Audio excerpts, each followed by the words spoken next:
Back in December, she had quoted again categorically in the House of Commons in a debate that she had engaged extensively with LGBT organisations in this country since she became Equalities Minister 18 months ago.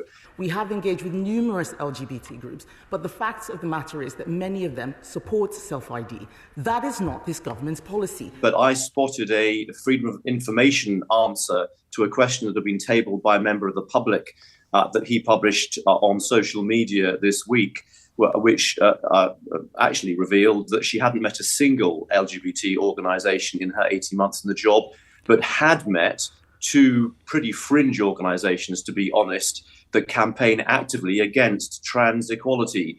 And I put that to the Prime Minister because it seemed to fit into a pattern like the one over Canada, like the one now over the Post Office, about Kemi Badenoch's relationship with the truth. In December, the Cabinet Minister for Equalities told this House that she had engaged, and I quote, extensively with LGBT organisations since her appointment 18 months ago. A Freedom of Information answer published this week reveals that, in fact, the Minister hasn't met a single LGBT organisation, but has met two fringe groups that actively campaign against transgender rights. What is the problem the Prime Minister and a section of his party have with trans people, and his Equalities Minister has with the truth? Did you get a satisfactory answer?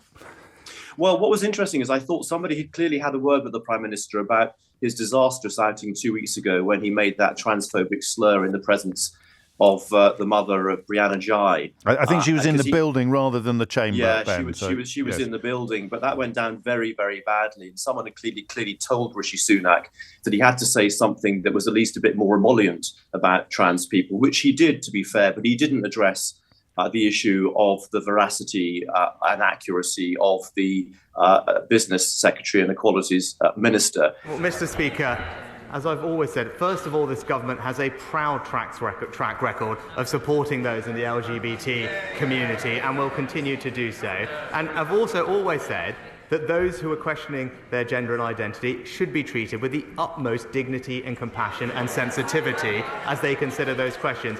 But it is completely reasonable, alongside that, to highlight the importance of biological sex when it comes to those questions. Nobody should be stigmatised or demonised for pointing out that fact. I suspect that this issue is not going to go away, not least because both the Canada and the Post Office scandal are very much ongoing. Yes, it's quite the hat trick, albeit that it may emerge that she has been telling the truth in all three cases. It'll be hard on this one to see how that might transpire. I have engaged extensively with LGBT groups in my role as Minister for Women and Equalities. Is there any reading under which transgender trend and sex matters could be described as LGBT groups?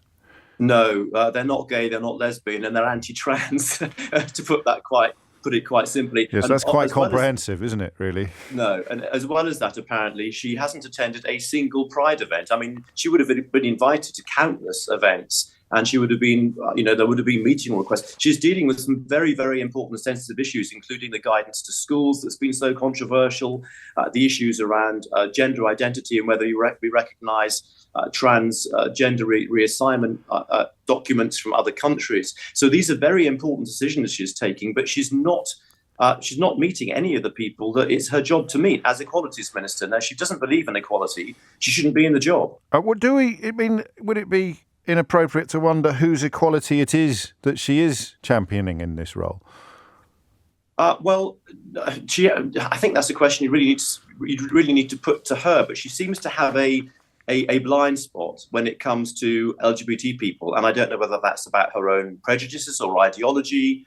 But not to meet a single LGBT organisation as Equalities Minister or attend a single event as Equalities Minister would seem to me that she is at least neglecting a significant part of her responsibilities. And I know she said it on Twitter. I know that she stated on Twitter that she had engaged extensively with LGBT groups, which seems to have been refuted by the Freedom of Information request. Did she say it in the Commons as well? Because that would be... Well, that's a matter of it used to be in the good old days, Ben Bradshaw. That used to matter, didn't it? Yeah, it did. It did used to matter. And I suspect that when we have the next opportunity to question her in the House of Commons, that will be put to her, if not by me, by some of my colleagues.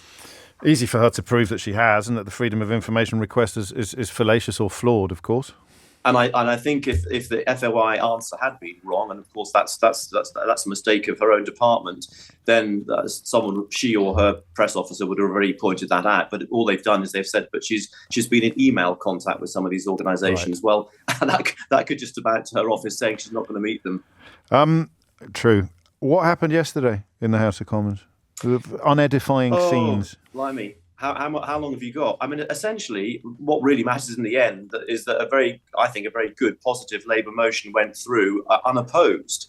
Now, we can have arguments about whether the SNP and the government were playing political games. I mean, I think the Speaker was right, maybe for the wrong reasons, but he was right to give MPs the broadest possible options on an issue as sensitive as this. It wasn't unprecedented. It has happened twice before. And the SNP motion would have been voted on if the Tories hadn't taken their bat and ball away and refused to take part in the whole proceedings. And we nearly didn't get a result because the Tories and the SNP tried to stop there even being a vote on Labour's motion. So it was a real mess. But I think the really important thing about this is that the House of Commons has spoken with one voice in the end, calling for an immediate ceasefire. And it was a very good motion. If I could just quote someone from the other place to you, Lord Finkelstein, Times columnist, of course, former speechwriter for David Cameron. He says the point is the parliamentary procedure matters, as does precedent and resistance to violent threat and the competence of the Speaker. These are not just sort of pomposity. I can't believe some Labour centrists and media commentators argue this after all the discussion during the Johnson years about the importance of institutions and process. It's like they didn't mean their earlier critique at all. I have huge respect for Danny, and I agree with him on a lot of things, but I think he's wrong on this. It wasn't precedent, it's convention. There was precedent for the Speaker to do this, and also it's within his right, as his own senior advisor made clear. And I think given the huge public interest and sensitivity of this, and I think the Speaker was right to take into account MP safety. I don't think that was the only reason he did it. But I mean, a lot of my Labour colleagues, for example, really wanted to vote for a ceasefire, but couldn't vote for the SNP motion because it was flawed in their view. And I agree with them. And they have been coming under enormous pressure. And what the Speaker, I think, was trying to do was to give everyone in the House the opportunity to express their view through a vote. We couldn't do that in the end because, as I say, the Tories took their bat away from the whole field.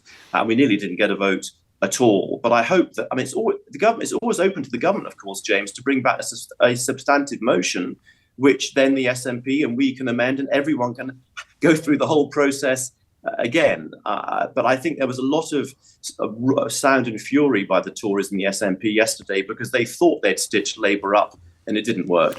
57 MPs now have signed the vote of no confidence in the Speaker. Is his position fragile, do you think, this morning? I don't think so. I think the statement from him last night that you played at length a few minutes ago, I think would have reassured a lot of people. Let's see how the discussions go. I think it would look faintly ridiculous, to be honest, if the government and the SNP ganged up now to try to get rid of a Speaker a few months before a general election when this country is facing so many important challenges over an issue like what's going on in Gaza, which is really serious and should be about the issue there and not about parliamentary shenanigans. Ben Bradshaw,